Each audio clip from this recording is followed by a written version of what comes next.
Welcome to the Deep Dive. Our mission here, it's always to cut through all the noise, really sift through the sources, and pull out the most potent bits of knowledge and insight specifically for you. Today, we're diving deep into something that, honestly, can genuinely transform your professional life. Mastering key business English skills. These aren't just like language lessons. We're talking strategic tools for really amplifying your professional presence, sharpening your clarity, and boosting your confidence in pretty much any global setting. Exactly. And this deep dive, it's really custom tailored to help you navigate this, stack of sources that reveal the most impactful takeaways in business English. We're really zeroing in on the top 10 most searched business English skills. These are ones identified by LinkedIn and Google Trends, and they've seen just a massive surge in interest over the last couple of years. And when you kind of broaden that out, it's clear the modern workplace, which is often remote, often global, it demands that you are heard, right? That you're understood and that you truly connect. Makes these skills just, indispensable. That's fascinating. So it's not just learning vocabulary lists or something. It's strategic communication we're talking about. Yeah. Today, we'll explore each of these crucial skills. We'll look at practical insights, specific structures, real-world applications. Our goal is really to show you how each skill builds this powerful bridge between your own inherent strengths and the, dynamic global professional stage. Ready to jump in? Absolutely. Let's maybe start with a foundational skill. It's one that often gets overlooked, actually. Crafting clear and concise emails. The sources we looked at reveal that, everyone sends emails, but very few really master the art of conveying information efficiently. Oh, definitely. And it's such a time sink if you don't get it right. Yeah. So what's a core insight here for our listener? What should they take away? Okay, so a key insight is that the effectiveness of your email.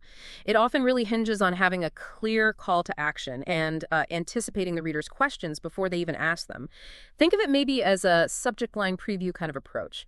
If your subject line doesn't immediately signal value or urgency, or, if the first sentence or two don't get right to the main point, you've likely lost your reader.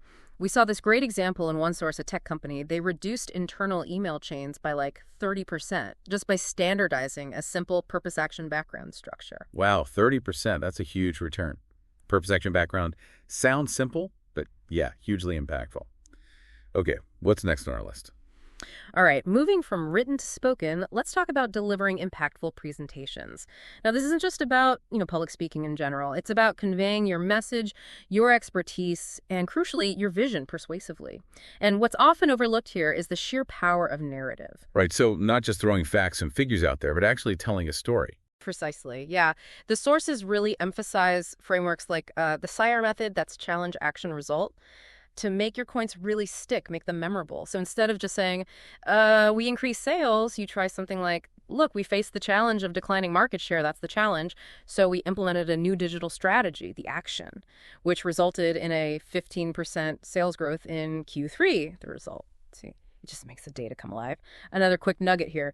The rule of 3 for structuring key messages. People just seem to remember 3 points much, much better than, say, 5 or 7. Ah, the rule of 3. It's surprisingly effective, isn't it? It gives your audience something concrete to latch onto. Mm-hmm. Okay, that naturally leads us, I think, to leading and participating in productive virtual meetings.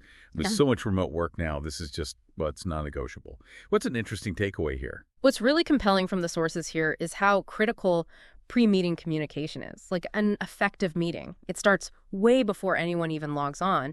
Sending a clear agenda, making sure it has expected outcomes, specific discussion points, any required pre-reads, that dramatically improves efficiency.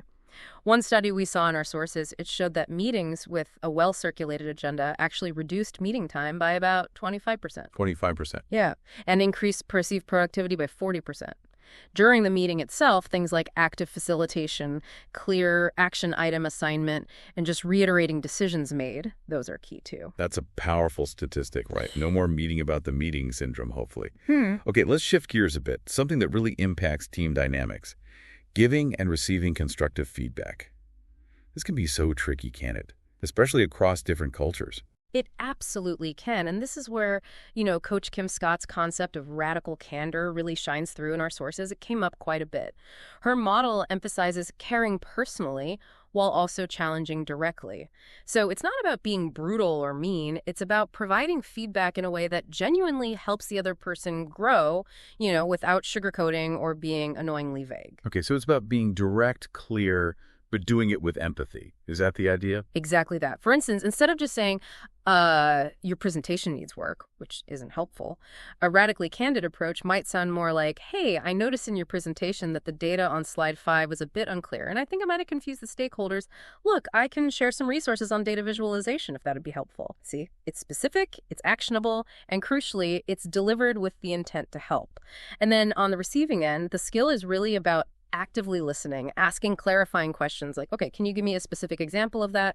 And resisting that initial urge to just defend yourself immediately. That's incredibly practical advice.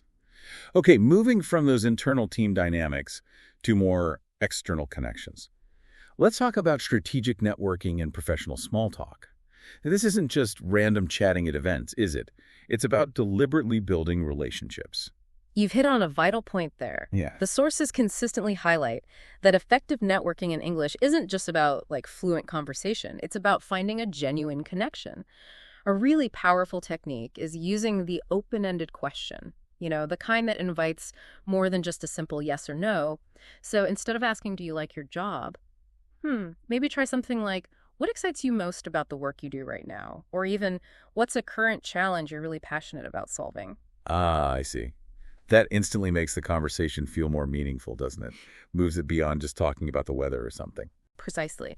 And another nugget here is the importance of having a clear, concise value proposition ready, what people often call an elevator pitch. It's not just what you do, but the value you bring. Something like, I help businesses streamline their data analysis, essentially turning raw numbers into actionable insights that actually drive revenue growth. It immediately positions you, tells people why they should care. That's incredibly useful to have ready. Okay, and finally, let's tackle something I think everyone wants to get better at.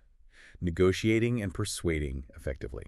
This feels like, well, the ultimate business English skill in some ways. It truly is, and the research, the trends, they show it's highly sought after.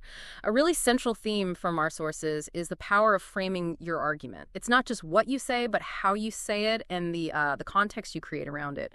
For example, when you're making a proposal, rather than just stating your needs, try framing it in terms of the shared benefit for the other party. If we agree on X, it will also enable you to achieve Y by Z. Got it. So it's about understanding their why just as much as, or maybe even more than, presenting your own what. Exactly that. And a really practical phrase to have in your toolkit for negotiation is something like, my understanding is, or perhaps, as I see it. It lets you state your position clearly, but without sounding confrontational. It kind of opens the door for dialogue. It's assertive, yes, but not aggressive. And this also ties back into the importance of active listening during negotiations, really truly hearing the other side's concerns and priorities. It's not just waiting for your turn to talk. So to kind of bring this deep dive toward a close, let's just quickly synthesize the incredible value these skills really offer. What's compelling, I think, is how they empower you far beyond just the words themselves. Consider Coach Ken Scott's concept of radical candor we just talked about. It directly ties into giving feedback, handling difficult conversations. It shows how these business English skills actually help build better, more effective teams. And when we look at the broader impact, that Harvard Business Review finding that global teams with strong English communication are 1.5 times more productive, that's a pretty clear return on investment for you, right? Not just for your career track, but for any team you're part of. That's right. It really is about a tangible impact and real professional growth. So, okay, here's your clear, actionable challenge based on everything we've just explored. First, just choose one. One of those 6 skills we dove into today. Maybe it's crafting clear emails or delivering impactful presentations. Just pick one.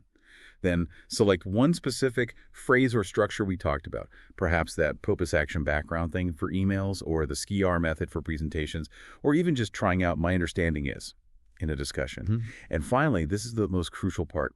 Practice it actively this week. Say it out loud first, then actually put it into a real-life scenario. Just one phrase, one practice, real application. That's it. Yeah, and we truly encourage you to then reflect on your experience with this practice. What specific moment, stood out to you? How did applying this one new structure or phrase actually feel? This reflection, it fosters a powerful sense of continuous learning, of transformation. It moves you from simply knowing about it to genuinely applying it and owning it. Absolutely. And as you continue to explore and apply this knowledge, just imagine how you can build on it.